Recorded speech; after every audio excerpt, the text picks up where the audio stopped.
Hello there, Ultra Street Fighter 4, the worst Street Fighter 4. Almost definitely, but I'm going to show something with Fei Long that I haven't shown here. Probably getting back into it, but I'm not really certain. There's no point, no one plays anymore. And I think really, it's just not a fun game. AE 2012 was good, and all the other versions were good, with this version's whack, basically. It's just not good. But I might still do the history of Fei Long video, so, seeing how, depending on how this one goes, we'll see. But what I'm going to show is a piece of Oki that you can use against Decapre with Fei Long. That more or less shuts down her options and also shows the opponent's hand a little, so you know what they are able to do even if they do block your Oki. So I'll go through it.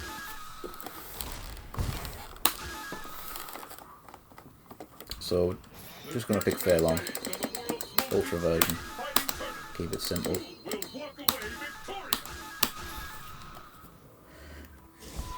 Training stage. Your destiny will be determined here. Who will emerge a champion? Fight! So let's check first. Normal settings. So what we're going to do, we're going to sweep Decapre, and then we're going to set up a situation in training mode so that I'm able to perform a reversal and then train against it. So let's try it.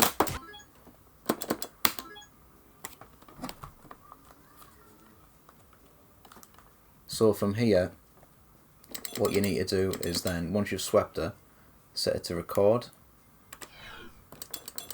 and then hit memory, and then perform the reversal.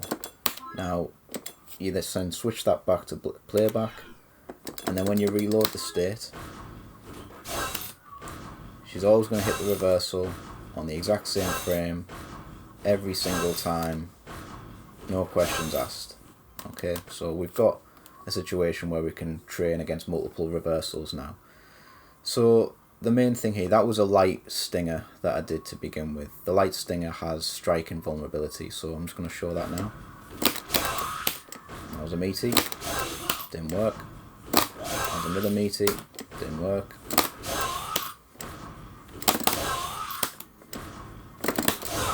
Even if you time the DP, you're probably going to get hit because it's got a lot of invulnerability anyway. So yeah, can't beat it with that, but you can throw it.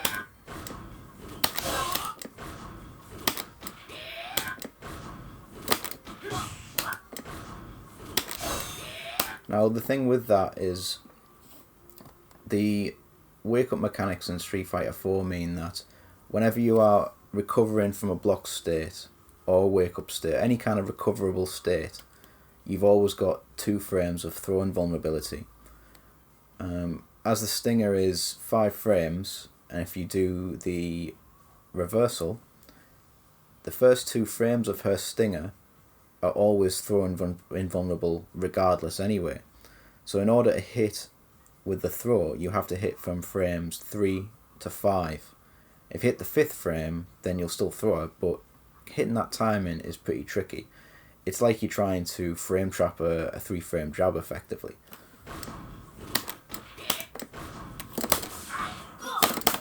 And you can get it with the tension. It's not the easiest thing in the world, but you can do it. So there's that. Now, if we go back to the record and reload, and that's the heavy stinger. So the heavy stinger has throw invulnerability, so we'll just show that.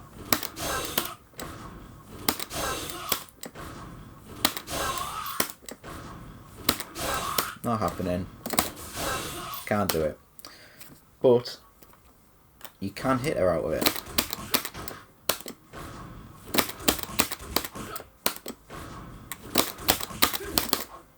The problem with it is that when you hit her out of the stinger, she gets pushed back depending on what frame you've hit her on. If you hit her on the very first frame, she doesn't get pushed back at all, and you can finish your combo.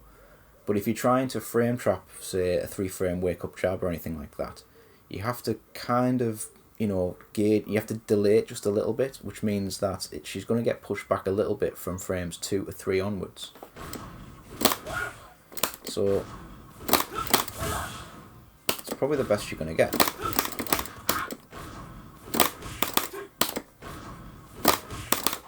Impossible. See, that was meaty. But if it's delayed any more, you just can't combo from it. So what's the point in going for the Oki in that situation? Because you can't get anything. Even if you went for that, you know, his main confirm, his high damage confirm, you can't get anything from it. It's just not possible. He's forced to do something that is suboptimal.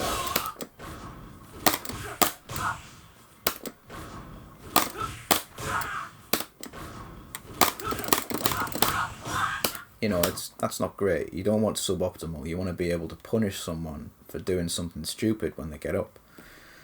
So the main thing here is that you want to be able to cause damage. You want to be able to have teeth with your offense when you apply it. You know, show that you can actually do some real damage against them. But if she does that, she can use the stinger as a way of just mitigating damage and resetting the situation.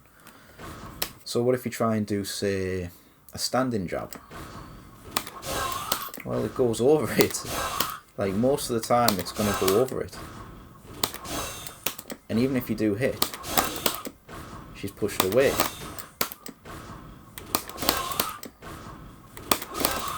So that's not useful either. So and you then think, well, I have to bait that out instead. I have to bait it.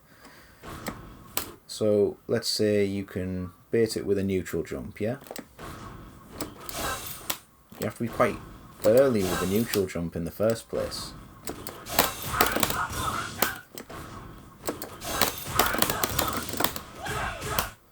Because if you're too late, you're going to get hit, and then she could potentially combo you from that.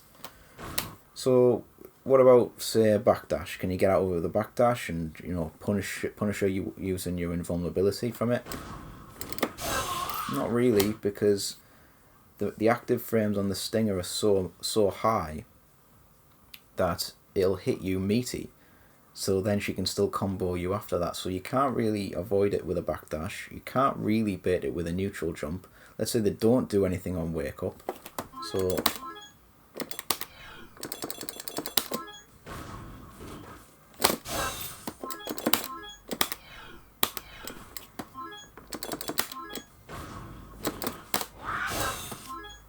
you know, potentially there you're going to get anti-aired. So that's not a useful thing either, because if she does nothing and just waits for you to bait it with a neutral jump, you're going to lose. You're just going to eat damage again on that. So you've lost your offense. So what is it you can do that's solid, works every time, and also shows what they're looking to do in case they choose to block on wake up? So let's re-record that. So that was the jab stinger. And what I'm going to do an EX wrecker, slightly delayed, on her wake up. Ooh. It hit. And not only did it hit, it counter hit. And also, the pushback from the stinger means nothing, because the wrecker's just going to push through it anyway.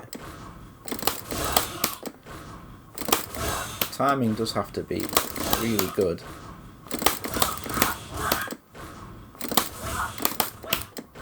And counter hit wrecker is also a +4. So if you land it and she's close enough, you can potentially go for crouching jab into wreckers. But the best thing to do is really just to do EX wrecker, the full series. So that's the jab stinger. But what about the heavy stinger?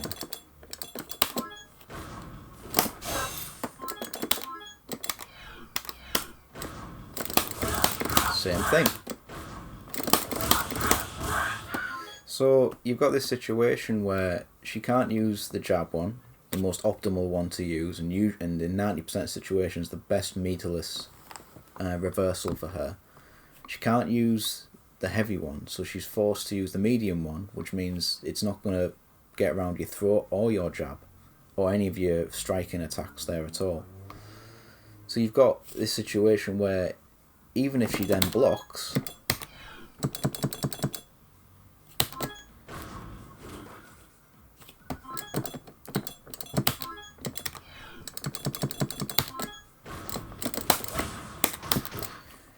you notice how she's crouching. Now, any Street Fighter player knows that against a charge character, if you see them crouching, they're showing their hand already. They're in a position where they're able to do that special. So you know at that point, even though you're at 0, it's probably a good idea just to get out of there, or even just block. You might have lost a meter in that situation, but you're still safe and you haven't taken any damage. Plus, you're still right in her face. If you wanted to, you could go for a frame trap with it. You can frame trap with the EX1.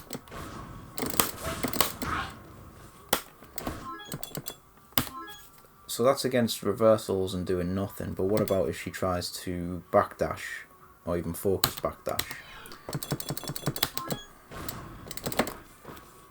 So that's a backdash with an immediate crouch block.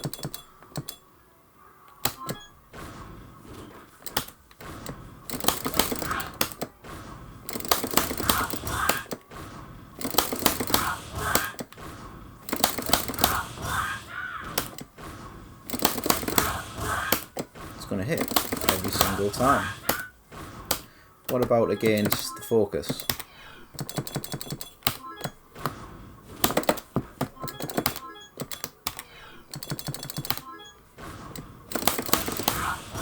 Same thing.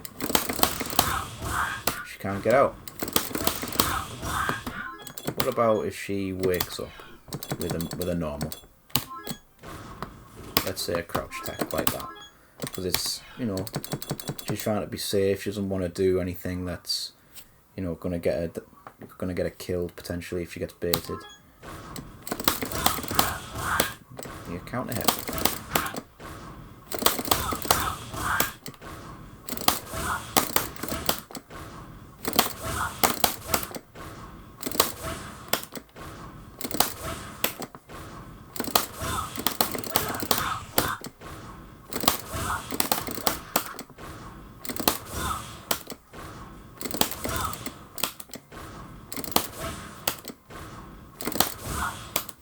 So then you're in situations where you can either just keep going with the wrecker. Well, that shouldn't have happened, but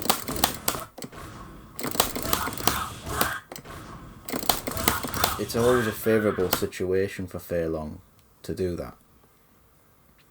So it then turns from it being a guessing game for Fei Long on whether he should go for a striking attack or a throw, to basically just putting the onus on her to make a decision as to whether she's going to wake up with anything or whether she's going to sit and block. Because if she does anything else, she's going to get punished. So, you know, it brings the game back round to Fei Long as the aggressor once he lands that knockdown. And this applies to every character as well. Any character that has a means of using an attack that has fireball properties attached to it there, they're able to use that and essentially just blow through any of her offense. So that's pretty much it. I'll show one last thing as well, because, you know, this is something I knew from long ago along with this. Well, I might as well show it anyway. So what are we doing? Reversal stinger. Any version, doesn't matter which version, this works on every single version anyway.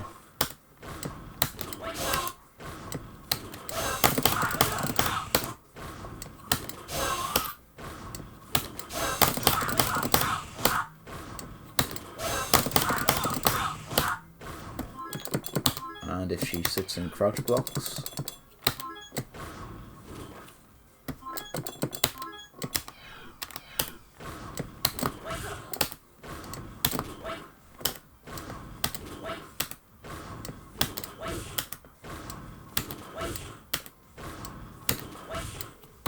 And you've got an overhead.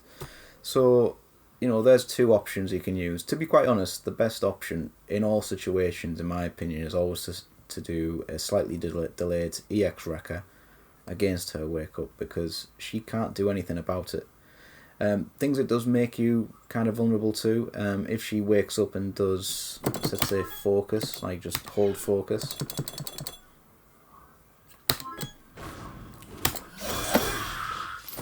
You know, it's potentially dangerous. But if you're quick enough with it, you can still blow through it.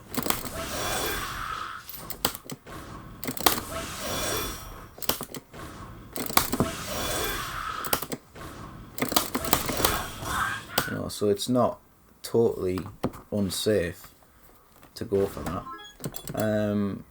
Obviously she can wake up with a reversal of some description as well. You know the usual things that'll beat it there, but as an option, I think that's Fei Long's strongest option against Decapre on wake up, and I hope that helps.